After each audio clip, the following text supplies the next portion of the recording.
Today, during this Kartik Mass, we are reading from the Bhagavatam. And this chapter is called where Lord Brahma steals the, the boys and the calves of Vrindavan. So over here, as we were reading in text 5, right, in text 4 and 5, that Krishna had just killed one of the demons and come back over here with his friends and all the calves.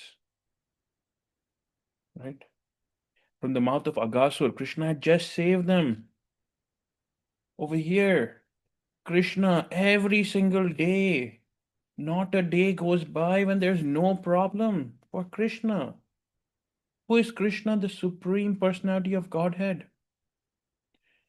We think that his life should be so smooth when he manifests on this planet, that everybody's serving him, everybody's taking care of him, that he is literally enjoying and living like a king.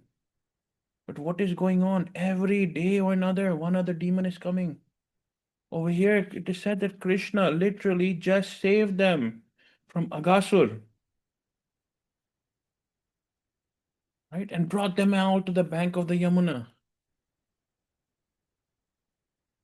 And then again, now there's some other problem is going to happen. Like that again, every day, yeah, Krishna was doing mischief.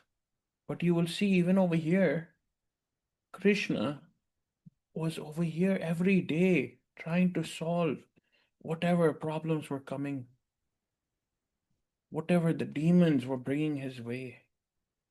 Krishna did not run away from it, or he did not send Maya Devi to say, hey, you go take care of all of these problems. No. He himself was doing everything. When Kaliya Nag came to Yamuna and he poisoned the entire river, what did Krishna do? He jumped into the deep waters of Yamuna himself. Otherwise, he could have told Garud that Garud, come here and take him and go. Right? Or he could have ordered any one of his powers, internal potencies, external potencies to take care of this. But Krishna is setting an example that when any problems come our way, we should face them head on. You know, they say just as when you're holding a candle flame, right? The closer you get to it, the smaller it gets. Our shadow. When you have a candle flame, if you go far away from the flame and you look at your own shadow, it will be very big. But when you go closer to the flame, the shadow becomes smaller and smaller. The same thing with our problems. The more we don't address them and we keep running away from them, the bigger and bigger they keep getting.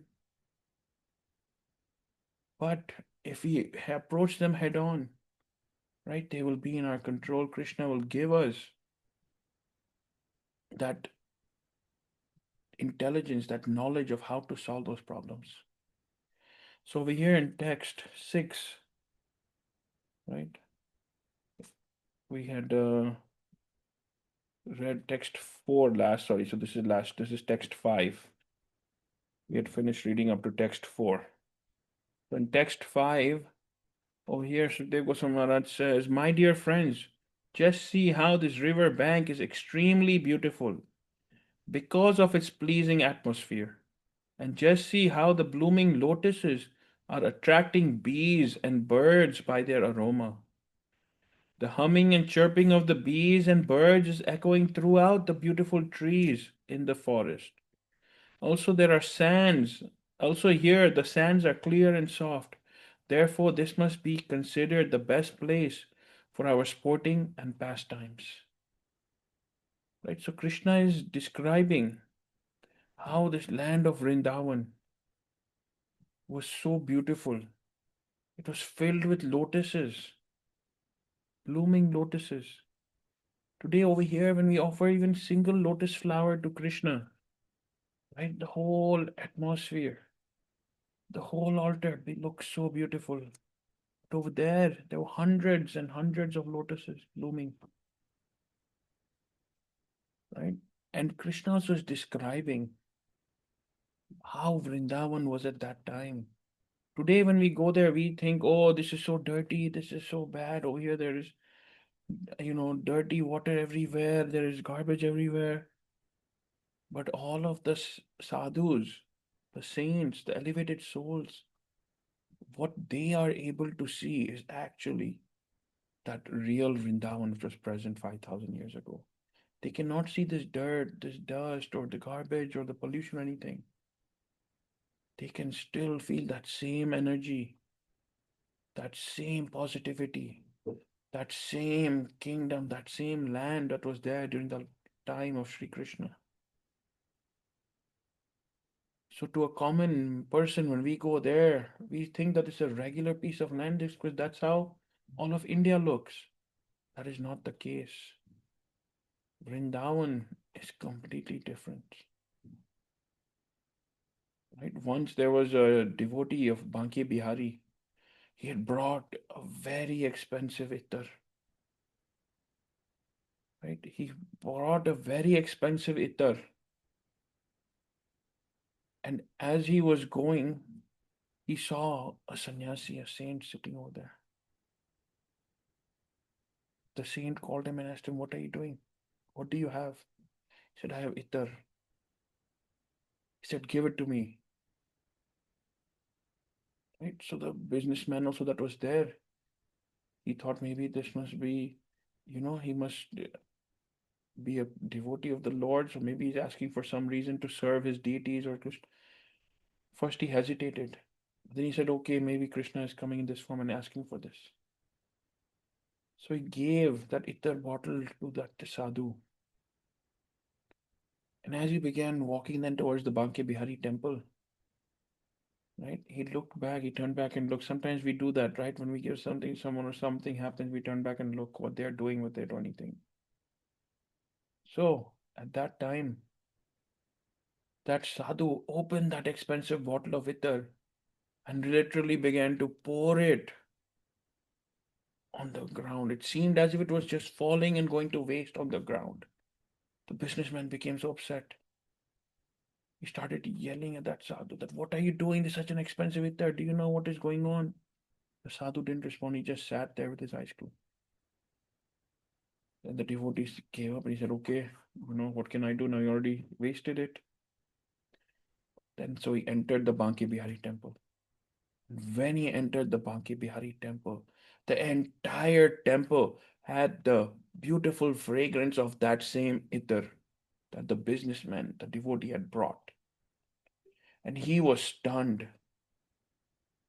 Right? Generally, when you enter Banke Bihari, there is a very specific ittar that they use over there. And so this devotee then had darshan of the Lord, begged for his offenses that he may have committed before coming to the temple. He went back outside. He saw the sadhu was still sitting there. He did his Dandvat Pranam and he apologized to the sadhu. And he told the sadhu that, "I'm sorry for anything that I may have said to offend you or hurt you." But he said, "But I still don't understand that I gave you the ittar, you dropped it over here, and then I went inside Banki Vihari. The whole fragrance was of the same ittar." The sadhu told him that over here, Radha and Krishna were just playing, performing the pastime of Holi, and Krishna had run out of color, so he wanted something to throw on Radharani. That's why when I saw you walking with the ittar, I told you to call. And then as soon as you gave me the ittar, I opened it and I poured it in Krishna's hand directly. He said, "But I saw it falling on the road." That how when you take water in your hand, some of it drops down. So that's what was falling, not the whole. Krishna took that and he ran behind Radharani and he threw it on her. And that's the fragrance that you smelt in the Vakya temple. So the Lord personally accepted that ittar. When? When it was offered through the devotee, the pure devotee of the Lord. Right? So there are two morals over here. First, that Vrindavan, it is not a regular piece of land like how we think all of India is. Right? It is not. Over there, there are so many pastimes of the Lord going on. And if we are able to obtain that vision through the mercy of Guru and Krishna, we will be able to experience that with that It's like a divine place, divine palace. Right? And then the second, that whatever we offer to the Lord, we offer through the pure devotees, through our spiritual master. Even when we're offering the boga to the Lord, we offer it through our spiritual master. Offer it to our spiritual master first to please accept, and then they offer it to their spiritual master, and in that chain goes up all the way to Krishna. Right? So over here, the description of beautiful Vrindavan that is provided over here, and the sand was so clean and soft. Today you only see that in very few beaches around the world. But that sand of Vrindavan was so soft and clean that Krishna used to sit and play over there. In fact, when we go to Raman Reti, right, that's where Krishna played in that sand. Even today, it is so soft and clean. And Krishna turned and he was used to play so much. But even when sadhus, devotees go, they bow down and they keep turning and playing in that sand, right? Because Krishna had played there once. Over here in text number 6, Sukhdev Goswami Maharaj continues that I think we should take our lunch here, since we're already hungry, because the time is very late. Here the calves may drink water and go slowly here and there and eat the grass. So Krishna over here, as they reach that forest, Krishna described this beautiful place, and he said, let's sit down here, right? See, Krishna already knows the past, the present, and the future. He already knows everything. But over here, for the pleasure of his devotees, right? He goes around in that pastime. He allows the devotees to perform such pastimes. Because Krishna, he knows the past, the present, and the future, and he can stop anything, right? But just like how when we want to teach our kids something, we let them go experience it. Sometimes when they're learning to walk, we just don't hold their hand constantly. They fall down, then they get up, they fall down, just like that. But Krishna allows the devotees to experience it, because after that, what comes out is they become more dedicated. They understand who Krishna is. They understand how to trust Krishna. So over here, during lunchtime, what used to happen was that all of the friends, all of the cowherd boys used to bring their lunch. And they used to open their lunch every single day and keep it in front of Krishna first. Krishna would take everything from everyone's boxes, little bit, eat. And then the rest of the friends also would start eating. So the daily activity. Today, when we take our lunchbox, we sit and eat ourselves, right? We don't even offer to anyone next to us anything. But over there, when everybody was playing with Krishna, used to sit in the forest. Krishna used to have chapan bhog everywhere. More than that, all of the friends would open their boxes and keep it in front of Krishna. And once there was a friend of Krishna who was very poor. Right? So when everybody would keep their boxes, Krishna purposely say, hey, I think Madhu Mangal was in it. Where is your box?